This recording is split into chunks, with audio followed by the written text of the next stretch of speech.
అందరికీ నమస్తే. తెలంగాణ వైపు ఇప్పుడు దేశం మొత్తం చూస్తూ ఉంది. ఎందుకు చూస్తూ ఉంది? తెలంగాణ రాష్ట్రం వైపు అంతగానం ఏమంత హైలైట్ అయింది అని చెప్పి చూసుకున్నట్లయితే గత వారం 10 రోజులుగా జరుగుతున్నటువంటి హెచ్సియు భూముల వివాదం ఏదైతే ఉందో ఆ విషయం మాత్రానికి దేశం యావత్తు కూడా బాగా హైలైట్ అయిపోయింది. ఎందుకంటే చదువుకున్నటువంటి విద్యార్థులు, యూనివర్సిటీ విద్యార్థులంతా కూడా సోషల్ మీడియాలో ఎక్కువగా దాన్ని ఇది చేసిరు అనమాట. సోషల్ మీడియాలో ఎక్కువగా ఫార్వర్డ్లు చేసిరు. పెద్ద పెద్ద నాయకులకి కూడా చేసినట్లు కొంత సమాచారం అందుతా ఉంది. ఎందుకంటే ఇవాళ సోషల్ మీడియాకు ఉన్నటువంటి పవర్ ఇక్కడ నొక్కితే ఢిల్లీ అసలు మొత్తం దేశ విదేశాలన్నీ కూడా తిరిగి వస్తూ ఉన్నాయి. హెచ్సియు భూముల గురించి బాగా నిన్నటి సుప్రీంకోర్టు ఏదైతే ఆ భూముల్ని 6 నెలల వరకు ముట్టుకోకండి, ఏమి చేయకండి అని చెప్పిన విషయం మొదట ప్రారంభమైన దగ్గర నుంచి వెళ్ళి ఇక సోషల్ మీడియాలో అక్కడ ఉన్నటువంటి జింకలను, ఆ తర్వాత నెమళ్లను, మిగతా పక్షులను నుండి కూడా ఇబ్బంది పెడతా ఉన్నారు అనేటటువంటి విషయం బాగా స్ప్రెడ్ అయిపోయింది. చెట్లని నరికేస్తా ఉన్నారు అనేటటువంటి విషయం బాగా స్ప్రెడ్ అయిపోయింది. ఎందుకంటే ఒక రాష్ట్రంలో ఒక ప్రభుత్వం అధికారంలో ఉన్న తర్వాత ఎన్నికలు కంటే ముందు ఎన్నో హామీలు చెప్తాం. ఇప్పుడు 6 గ్యారెంటీలు కావచ్చు, లేకపోతే అది చేస్తాం ఇది చేస్తాం అని చెప్పి ఎన్నో చేస్తారు. అవన్నీ కామనే, అవన్నీ ప్రతి రాష్ట్రంలో జరిగేటటువంటి విషయాలే. ఎన్నికల ముందు చెప్తాం, తర్వాత రాష్ట్ర పరిస్థితి బాగలేదని చెప్తాం, కొన్ని అటు ఇటు అవుతా ఉంటాయి. అవన్నీ కామన్. పథకాలు, సంక్షేమ పథకాలు, అభివృద్ధి, ఇదంతా కామన్. కానీ క్లియర్గా ఇలా ప్రకృతికి విరుద్ధంగా తెలంగాణ ప్రభుత్వం వెళ్తా ఉందట.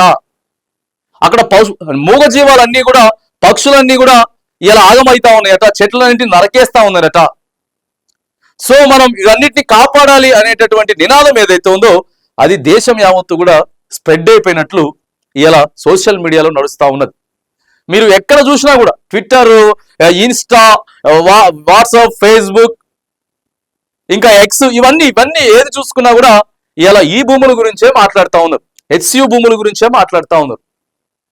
సో ఎందుకు మరి తెలంగాణ రాష్ట్రంలో ఇది ఇంత మరి ప్రధానంగా మారిపోయింది అనేది ఇలా అగ్రనాయకులంతా కూడా, అగ్రనాయకులు అక్కడ ఉన్నటువంటి దేశం యావత్తున్నటువంటి బీజేపీ నాయకులు కావచ్చు, కాంగ్రెస్ నాయకులు కావచ్చు, లేకపోతే ప్రాంతీయ పార్టీల నాయకులు కావచ్చు, వీళ్ళంతా కూడా ఇప్పుడు తెలంగాణ వివాదం మీద, అది కూడా సుప్రీంకోర్టు చాలా సీరియస్ అయ్యేసరికి అసలు ఏం జరుగుతూ ఉంది తెలంగాణలో, మరి ఎందుకు ఇట్లా చేస్తా ఉన్నారు అనేది మాట్లాడుకోవడం మొదలు పెడతా ఉన్నారు.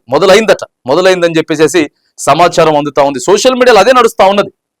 సో దాని తర్వాత హైడ్రా, ప్రధానంగా హెచ్సియు భూములు ఏవైతే ఉన్నాయో, మరి హైదరాబాద్ సెంట్రల్ యూనివర్సిటీకి సంబంధించినటువంటి భూములు మొదట, ఆ తర్వాత రెండవది హైడ్రా. ఎందుకంటే తెలంగాణ కావచ్చు కాక లేకపోతే దేశం యావత్తు కూడా హైదరాబాద్ అనేది చాలా ప్రాముఖ్యమైనటువంటి నగరం, అందరికీ తెలుసు. సో హైడ్రాని తీసుకొచ్చి హైదరాబాద్ ని బాగు చేస్తా ఉన్నాం అని చెప్పి చాలా గొప్పగా చెప్పుకుంటే ఆయా దేశం నాయకులంతా కూడా ఇటువైపు చూసారు. కానీ హైడ్రా ఎంత మేరకు ఇక్కడ ప్రయోజనం చెందింది, హైదరాబాద్ ఎంతవరకు బాగైంది అనేది కూడా మళ్ళీ ఖచ్చితంగా తెలుసుకునేటువంటి ప్రయత్నం చేస్తాం. ఇలా సోషల్ మీడియా ఉన్నది, ఆ తర్వాత నేషనల్ మీడియా ఉన్నది. నేషనల్ మీడియా మొత్తం నేషనల్లో జరుగుతున్నటువంటి అన్ని వార్తల్ని కవర్ చేస్తుంది. సో దానితో పాటు ప్రధానంగా ఇక్కడ ప్రభుత్వానికి కొంత వ్యతిరేకంగా కానీ బాగా హైలైట్ అయినటువంటి విషయాలు ఇగో ఈ రెండు, హైదరాబాద్ సెంట్రల్ యూనివర్సిటీ భూమి, హైడ్రా, ఈ రెండింటి పేరు వల్లనే దేశం నాయకులంతా కూడా ఇలా తెలంగాణ వైపు, హైదరాబాద్ వైపు చూస్తా ఉన్నారు. సో ఎందుకు మరి ఇవి పాస్ అయినాయా, ఫెయిల్ అయినాయా అంటే ఈ రెండు ఫెయిల్ అయిపోయినాయని చెప్పేసి ఎక్కువగా నాయకులు మాట్లాడుకుంటున్నట్టు సమాచారం అందుతా ఉంది. సో నువ్వు 6 గ్యారెంటీలు ఇస్తామని చెప్పినావు, స్కూటీలు నో, అది కాని పని, తులం బంగారం కానటువంటి విషయం. ప్రభుత్వం చెప్పింది ఆయన గెలవడానికి, అధికారంలో చెప్పింది, కానీ అవన్నీ ఎవరు కాని పనులే. అవి ఇప్పుడు ఏడైతే స్కూటీలు ఇవ్వడం అంటే మామూలు విషయమా? ఒక్కొక్క స్కూటీ 1,50,000 ఉన్నది. ఏదో తులం బంగారం ఇవ్వడం మామూలు విషయమా? 90,000 ఉన్నది అని చెప్పి లైట్ తీసుకుంటారు. కానీ అన్ని పార్టీలు కూడా ఇలా హెచ్సియు, ఎందుకంటే దేశవ్యాప్తంగా ఉన్నది కదా స్టూడెంట్స్, ఇదొకటి మనం గమనించాలి. తెలంగాణ విద్యార్థులే ఆ యూనివర్సిటీలో ఉన్నారు అనేది కాదు, దేశం యావత్తు అన్ని రాష్ట్రాలకు సంబంధించినటువంటి విద్యార్థులు ఆ యూనివర్సిటీలో ఉన్నారు. ఆ యూనివర్సిటీకి సంబంధించినటువంటి వ్యక్తులు ఎవరైనా ఉండొచ్చు కాక, ఏ రాజకీయ పార్టీలతోటి వాళ్ళ ఆ ఫ్యామిలీ మెంబర్స్ కి ఎవరికైనా సరే, ఒక ఫ్యామిలీ అన్న తర్వాత ఎంతో కొంత రిలేషన్ ఉంటుంది, రాజకీయ పార్టీలో తిరిగేటువంటి నాయకులతోటి ఎంతో కొంత ఉంటుంది. సో వీళ్ళు ఇక్కడ స్టేటస్లు పెట్టుకోను, దాన్ని సోషల్ మీడియాలో ట్రెండ్ చేయడం, ఫాలో చేయడం, ఇవన్నీ కూడా వాళ్ళకి సంబంధించిన రాజకీయ నాయకులు, సోషల్ మీడియా అంతా కూడా ఇలా కలగలిసి దేశం యావత్తు తిరిగి వచ్చినటువంటి పరిస్థితి. దానివల్ల మరి తెలంగాణ ఇమేజ్ అందరూ చూసి మన వైపు అందరూ చూడాలి, దేశం యావత్తు తెలంగాణ వైపు చూడాలి. మనం కోరుకుంది కూడా అదే. చిన్నగా పుట్టినటువంటి మన రాష్ట్రం అందరూ మన వైపు చూడాలి అనుకున్నాం, కానీ ఇట్లా చూడాలనుకోలేదు. అరే ఒక మంచి ప్రాజెక్ట్ కట్టుకున్నారు, ఒక పెద్ద భవనం కట్టుకున్నారు, అరే ఒక మంచి సంక్షేమ పథకం ఇస్తా ఉన్నారు, మంచిగా అభివృద్ధి చేస్తా ఉన్నారు, ఇట్లా మనం దేశం యావత్తుని మన వైపు తిప్పుకోవాలి. కానీ ఆడ పక్షులు ఆగమైపోతున్నాయట, మూగజీవులు ఆగమైపోతున్నాయట, చెట్లని నరికేస్తున్నారట, హైడ్రా తీసుకొచ్చి ఇవాళ పేదల ఇండ్లు కూల్చేస్తున్నారట. దీనికోసం కాదు కదా తెలంగాణ వైపు, ఈ విషయాల కోసం మన వైపు చూపించుకోవాల్సింది మనం. సో ఈ విషయాల గురించి కాదు.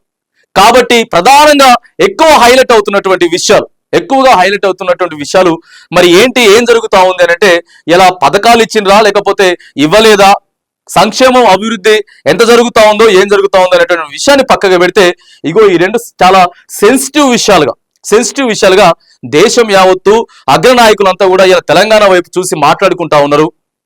మరి ఎందుకు అక్కడ ప్రభుత్వం ఇలాంటి చర్యలకు పాల్పడుతా ఉందని చెప్పి మరి మాట్లాడుకుంటా ఉన్నారు అనేది సోషల్ మీడియా వ్యాప్తంగా కూడా జరుగుతా ఉన్నది. మరి చూడాలిగా మరి ఇలాంటి ఏవైతే ఉన్నాయో, ఇలాంటి కీలకమైనటువంటి విషయాలు ఏవైతే ఉన్నాయో, మరి ఆ విషయంలో ఇప్పటికైనా సరే ప్రభుత్వం మరి కొంత ఆలోచించైనా సరే, హైడ్రా తీసుకొచ్చిర్రు, సో అది అట్లా అయిపోయింది.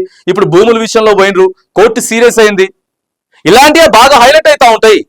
ప్రభుత్వానికి చెడ్డ పేరు వస్తూ ఉంటుంది, నాయకులకు చెడ్డ పేరు వస్తూ ఉంటది. కాబట్టి ఇలాంటి నిర్ణయాలు తీసుకునేటప్పుడు ఇప్పటికైనా సరే ఇలాంటివి ఏమైనా ఉంటే, ఇలాంటి నిర్ణయాలు తీసుకునేటటువంటి విషయంలో ప్రభుత్వం సమాలోచనలు చేసుకోవాలి. ఖచ్చితంగా కూడా అన్ని వైపుల నుంచి కూడా ఆలోచించాలని చెప్పేసి కూడా మరి సోషల్ మీడియా వ్యాప్తంగా కూడా చర్చ జరుగుతూ ఉంది.